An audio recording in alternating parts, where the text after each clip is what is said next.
On the plane, the millionaire's baby wouldn't stop crying. Then a single mother did the unthinkable. The passengers on flight 237 sighed in unison as the crying grew louder. It wasn't the usual fussy whimper of a baby. It was the kind of desperate, heart-wrenching cry that seemed to echo through every corner of the plane.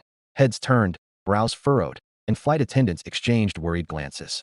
Somewhere in the middle of the business class cabin, a man in an expensive navy blue suit cradled a tiny baby girl in his arms. His face was pale, anxious, and drenched in exhaustion. The baby's cries were piercing, unrelenting, as if she was mourning something unseen. That man was Ethan Ward, a self-made millionaire and CEO of one of the largest real estate firms in the country. To the world, he was a symbol of power, success, and control. But in that moment, he looked anything but powerful. His tie was loosened, his eyes red from sleepless nights, and his trembling hands struggled to soothe the little girl nestled against his chest, his 6-month-old daughter, Grace. Her mother had passed away only 2 weeks ago, and this was the first flight Ethan had dared to take since. He had business waiting in New York, but no amount of money or power could buy him peace in that seat. Every wail from his daughter felt like a reminder of what he'd lost. People whispered, some annoyed, others sympathetic. A few shook their heads as if the baby's cries were a personal offense. Ethan tried everything: rocking, feeding, whispering, even humming a lullaby he vaguely remembered his wife singing. But nothing worked. He could feel tears welling in his eyes, the same tears he'd been holding back since the funeral. And just as he began to lose hope, a soft voice spoke behind him. Before the story continues, if you believe in kindness, second chances, and the power of small miracles, please take a moment to like, comment, share, and subscribe to Touch of Kindness Stories. Your support helps more people find hope in moments just like this one. The voice belonged to a woman sitting one row behind him, a woman with tired eyes but a gentle smile. Her name was Clara Monroe, a single mother traveling with her own 3-year-old son, Noah. She had noticed Ethan's struggle from the start.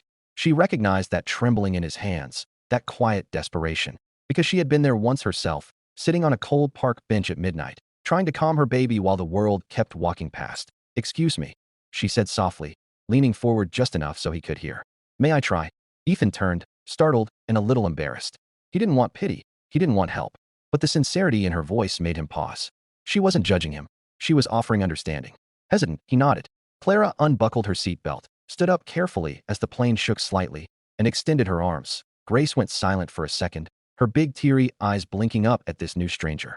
Clara gently took her, pressing the baby close to her chest. She began to hum, not just any tune, but a simple lullaby sung in a trembling, tender voice that carried a kind of warmth Ethan hadn't felt in weeks.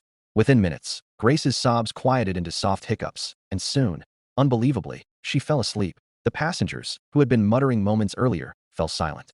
Even the flight attendants looked astonished. Ethan stared, speechless, as Clara rocked his daughter effortlessly, whispering softly to her as though she'd known her forever. For the first time since his wife's death, Ethan felt something break inside him. Not pain this time, but relief. He leaned back in his seat, exhaling deeply, his shoulders trembling.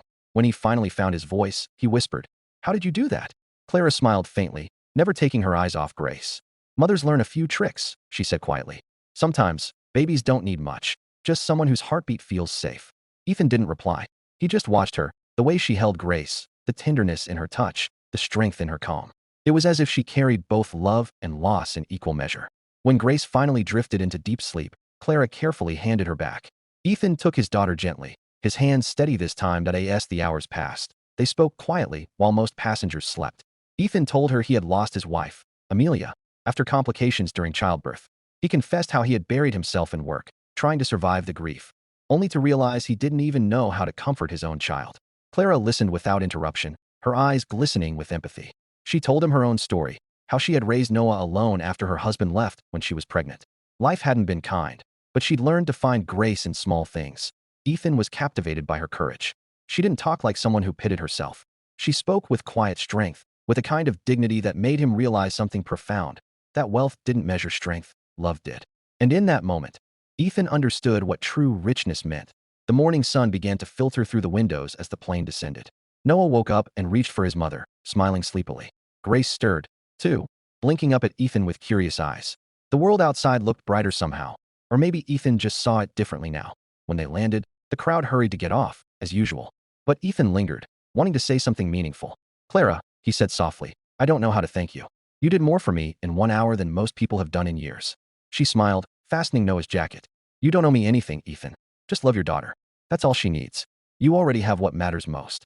He wanted to ask for her number, to stay in touch, maybe even help her somehow, but something in her expression told him not to. She wasn't asking for favors. She had given freely, without expecting anything in return. That kind of kindness couldn't be bought. They parted ways at the baggage claim, but Ethan couldn't stop thinking about her. Over the next few weeks, her words echoed in his mind every time he held Grace. He stopped hiring nannies and took time off work. He learned how to feed her, soothe her, sing her to sleep. And slowly, something in him began to heal. Months later, while visiting a charity center his company supported, he saw a familiar face, Clara. She was helping organize food drives for struggling single mothers. Noah was by her side, stacking boxes and laughing as he played with other kids. When she looked up and saw Ethan, her eyes widened in surprise, then softened with warmth. He smiled. "You didn't tell me you run this place." She laughed lightly. "It's not mine. I just volunteer. It helps me remember that no matter how small we feel, kindness still matters." Ethan watched her in awe. He had attended countless charity galas, written checks with more zeros than he could count, but he had never seen compassion in action like this. Clara didn't need cameras or applause. She gave quietly, with her heart. Over time, their paths kept crossing. Ethan began funding programs for single mothers, inspired by her. He'd visit often, bringing Grace along. The little girl adored Clara, and Noah would make her laugh by pulling funny faces. What began as gratitude slowly grew into friendship, and then something even deeper. One evening, months later, as the sun dipped behind the city skyline, Ethan stood outside the center, watching Clara pack up supplies. Grace toddled around near them, laughing in that pure, beautiful way that only children can. Ethan took a deep breath, feeling his heart race in a way he hadn't felt in a long time. "Clara," he said softly, "I used to think life was about building empires. But that day on the plane, you showed me something no success ever could. You reminded me how to live again." She turned, surprised, her eyes shimmering in the golden light. "Ethan," he smiled, "I don't know what the future holds, but I know one thing. I don't want to face it without you." Clara hesitated, emotion catching in her throat. She looked at Grace, who was now hugging Noah, both laughing uncontrollably. Then she looked back at Ethan and nodded, tears glistening. "Maybe we can build something new. Together." In that moment, the world felt right again. Not perfect, not painless, but real. Two hearts that had once been broken had found healing through something simple, something pure, kindness. Ethan realized that his wife's last gift to him wasn't just their daughter. It was the reminder that love never dies. It only changes form. And sometimes, it comes back when you least expect it, on a quiet flight, from the hands of a stranger who cared enough to reach out. If this story touched your heart, please don't forget to like, share, and subscribe to Touch of Kindness Stories. Your one click helps spread hope and reminds the world that compassion still exists, even at 30,000 feet in the air. Speech balloon special request. If you believe kindness can change someone's life, comment below with the words, "Kindness never goes unseen."